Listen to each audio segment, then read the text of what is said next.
crowbar in the spokes of their wheel to trip them up, to your point. And I think it's important. Democrats, we tend to be a little more judgmental than we should be. This notion of cancel culture, you've been living it. You've been on the receiving end of it for years and years and years. That's real. And Democrats need to own up to that. They've got to mature about this. So look, Aaron, those aren't the only times that we found that he used it. He also used it a lot on social media. Look at a few of these right here. You see there, that is a lot of use of Latinx by him for somebody who said that nobody in his office has ever used that phrase. I never thought I'd witness Gavin Newsom let reality slip past his teeth. The guy practically built his career on denial, excuses, and polished fairy tales, especially when it comes to California's wildfire disasters. But then, out of nowhere, he drops a curveball nobody expected. A viral clip caught him saying the one thing he's avoided his entire career: the truth. I know, unbelievable. Even Bill Maher looked like someone just wheeled a UFO onto the set. Was in the news today. He said, if we're talking about the Democratic Party, he said, if we don't get our together, we're going to be a permanent minority. I agree.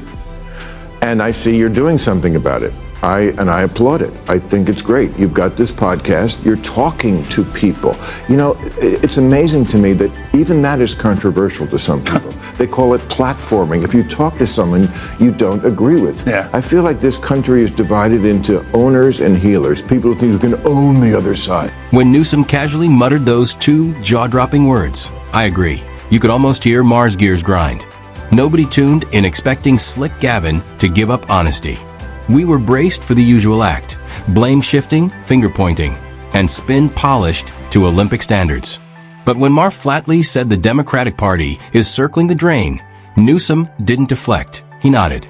That wasn't a talking point. It was a confession. And it wasn't the only one. Instead of finger wagging like usual, he went quiet and admitted it, which proves the cracks in the Newsom brand aren't tiny. They're gaping wide. But Newsom owned DeSantis. Yeah. DeSantis destroyed Gavin Newsom. Yeah. Or people who want to talk and heal. And I feel like the next president is going to be, at least if it comes from this party, the Democratic Party, someone who wants to talk and heal. And I feel like we're doing that. And let's not overlook his shiny new podcast. Don't be fooled by the branding. It isn't about dialogue or unity. It's a campaign reel for 2028. Newsom knows California's image under his leadership is wrecked. Tents multiplying on sidewalks, companies leaving, wildfires raging, blackouts hitting cities. His fingerprints are on every mess. So what's his fix? Reinvent himself.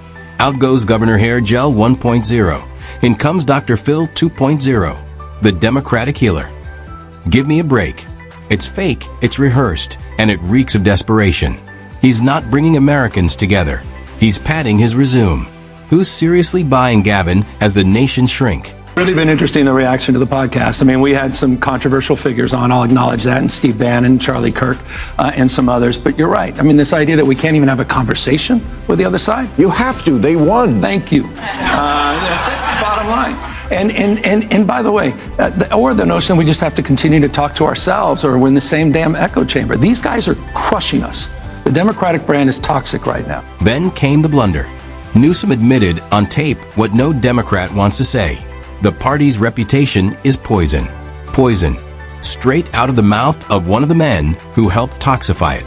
The irony couldn't be richer. Democrats didn't end up in this hole by accident. They were dragged here by polished politicians like him, more obsessed with sound bites than solving problems. California is the living proof. And now the same guy points at the rubble and says, gee, looks like something broke. That's not leadership. That's the arsonist admiring his own fire. If he wants to talk about rot, he should start with his own reflection. We had a high water mark 2 weeks ago, and that was a CNN poll at 29% favorability. It's dropped in the NBC poll down to 27%. It's one thing to make noise, but you also have to make sense. And I think with this podcast and having the opportunity to dialogue with people I disagree with, it's an opportunity to try to find common ground and not take cheap shots. I'm not looking to put a spoke in the wheel of their, or at least a crowbar in the spokes of their wheel to trip them up, to your point. And I think it's important. Democrats, we tend to be a little more judgmental than we should. Another thing. You notice how he wedges his podcast into every discussion, pretending it's offhand? Classic Gavin.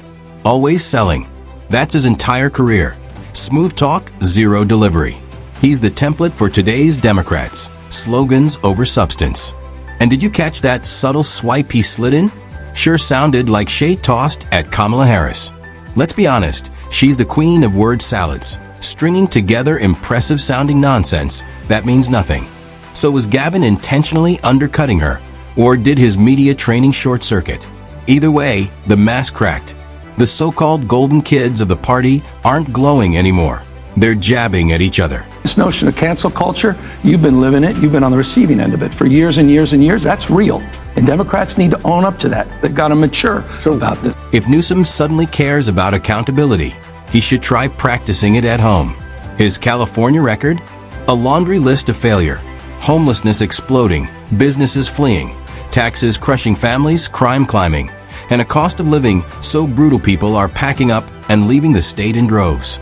Yet he has the audacity to lecture Democrats on responsibility, as if his record isn't radioactive. That's hypocrisy on stilts. California isn't a model, it's a giant caution sign. And Newsom didn't just inherit the chaos, he cultivated it.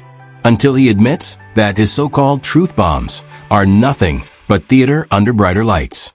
And let's not forget, this is the same guy who swore he never used the word Latinx. Spoiler, he did. Roll the tape. About the word Latinx. Just 2 weeks ago, here's what he said about it. By the way, not one person ever in my office has ever used the word Latinx. So can we finally put that to bed? Yeah, we agree? where did that even No more Latinx, everybody. Well, I just didn't even know where it came from. I'm like, what are people talking about? But there was a person who used Latinx. It was actually a really important person. It was him. I hope we can really paint a picture in terms of our consciousness of how impactful this has been on the Latinx community. The Latinx and Black communities. You've got politicians that are banning not assault rifles, but the word Latinx. They're not even serious. That's why hearing him stumble into honesty was shocking. This man runs on spin like it's oxygen. Californians have lived through years of it. Tent cities, shuttered shops, crime spikes. Families moving out while he beams for the cameras like he's hosting a theme park parade. For him to cough up even a fragment of truth is like spotting Bigfoot roller skating down Market Street. Rare, weird, and nearly impossible to believe. Newsom isn't a leader. He's a salesman in a $1,000 suit, pitching illusions while the state collapses. And no, that Latinx slip wasn't a one-off. He's got a track record. Look, Aaron, those aren't the only times that we found that he used it. He also used it a lot on social media. Look at a few of these right here. You see there, that is a lot of use of Latinx by him for somebody who said that nobody in his office has ever used that phrase. Credit where it's due, though Bill Maher deserves the applause. He got Newsom to toss the script and spill honesty, something most of us thought could never happen. Newsom is usually as robotic as a teleprompter, but Maher boxed him in until the mask cracked. That's why so many top Democrats steer clear of Maher's set. He doesn't coddle them with fluff.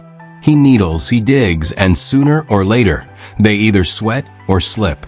If he could rattle Slick Gavin, imagine the meltdown if the rest of the Democratic elite had to sit under those same lights. I was on KBLA yesterday, with my friend Tavis Smiley. I'm an investor and a supporter of that station. And he said, who do you want for running president? I mentioned, I think you'd be good at the job. Not this year, we know. No, I know.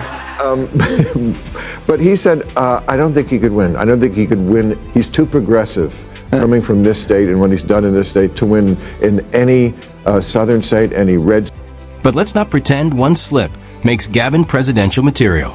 His California record is still a horror story in designer packaging. Homelessness, crime, sky-high taxes, families fleeing. He turned the Golden State into a billboard warning America what not to do. That's not a launch pad for the presidency. It's a liability. His brand of woke theatrics might impress Hollywood boardrooms, but it doesn't land with real Americans. Voters don't want stagecraft or slogans. They want results. And Newsom has proven he delivers neither. If he thinks one honest moment on Bill Maher's couch rewrites years of failure, he's dreaming. Newsom isn't the cure. He's the disease. And that's today's breakdown. Hit like and subscribe if you want more straight talk. Thanks for watching, and I'll catch you next time.